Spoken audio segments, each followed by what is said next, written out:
It's Chef Jess, and I'm here to show you a different type of marinade that you might have never made before. It's an Ethiopian one. It's Berbere. I might have butchered that, so sorry if I did, but it's a spicy marinade. Unlike a Jamaican marinade or a Jamaican jerk marinade, you can make it dry or you can make it wet. So what I'm gonna do is I'm gonna show you what part of it is dry, and then if you wanted to make it dry, what you could do to add to it. But I like making this wet so that it actually like sticks on the chicken. So there's different variations of this. It's one of those things where every grandmother thinks they have their best recipe. And so this is a variation that I make. Check on our website or at the end for the exact ingredients and the exact proportions, because I'm not gonna go through all the details. There are so many spices, but I will tell you what it is that we're working with today. So first of all, you need a lot of chili pepper. So I'm using a New Mexico chili powder, which isn't that spicy. If you want to use something spicier, you can, or you can just add a little bit more cayenne pepper. You could also use ancho, but you want something a little smokier too. So a lot of that. So that's gonna be our base. These are our dry ingredients. And then I've got a little bit of paprika, some allspice, cumin, onion powder, garlic powder, and a little bit of cloves too. So all of that, the smoked paprika and all these ground spices are gonna go mixed in as well. So that's gonna get mixed in here. And now let's talk about our dry spices.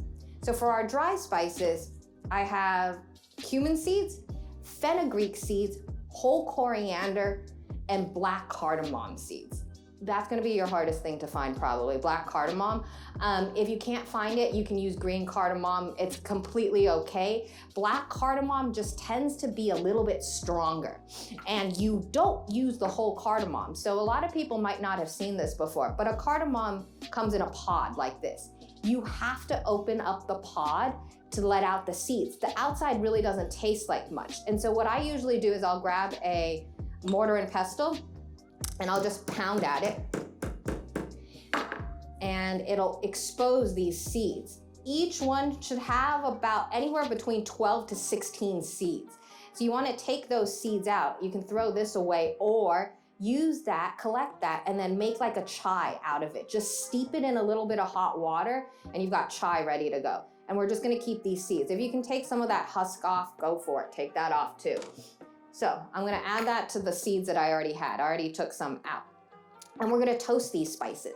And so the way that we toast these spices is you do it on a hot, dry pan. And I like using cast iron for this.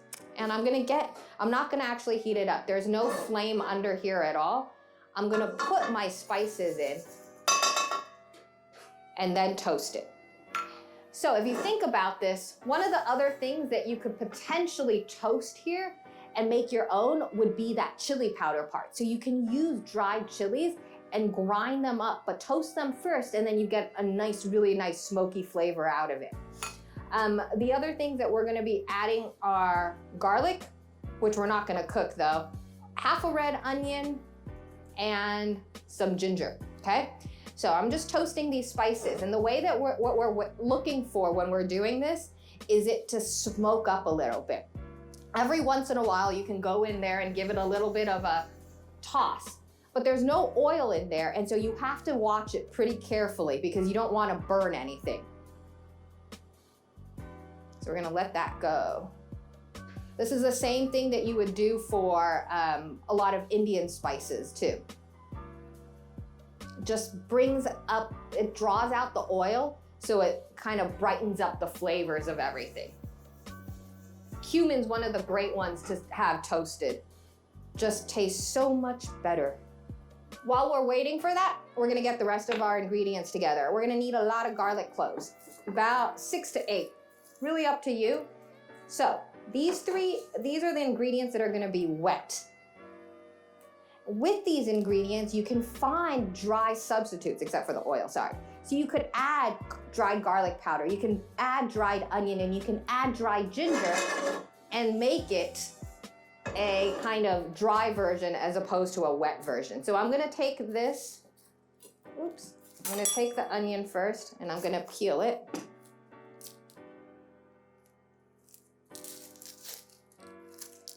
And you want half of a red onion. If you want to use a shallot, you could probably use 2 or 3 shallots and it'll be about the same. Oops. And then your ginger, I'm gonna cut this into little chunks so that it fits better in the food processor. So I'm putting this in the food processor. And grab a spoon and peel my ginger.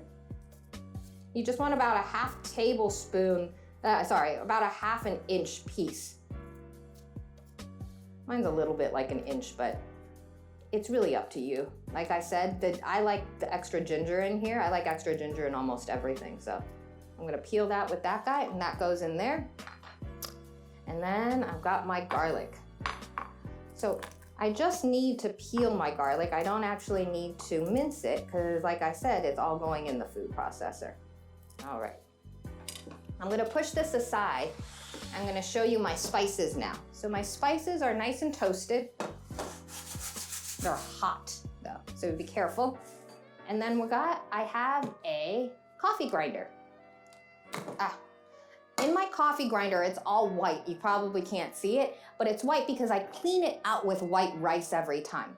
The reason why I clean it out with white rice is the white rice doesn't taste like anything and it'll pick up on all the bad stuff that might be in there that you don't want having other food taste like. So for example, if I was grinding whole cinnamon, the last thing I need it to taste like is toasted cumin. So I always put a handful of rice after I've toasted or ground up all my spices, just to make sure it tastes neutral.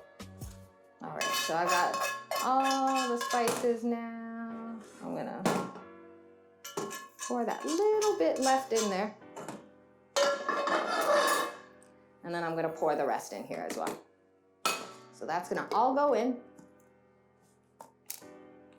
This is probably the hardest part, is getting appliances to work. There we go.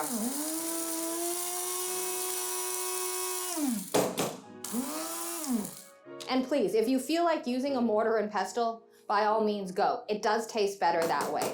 This is just for speed, but the way that a mortar and pestle grinds spices is completely different than the way that we can do with a food processor. So it does taste different and sometimes it tastes better.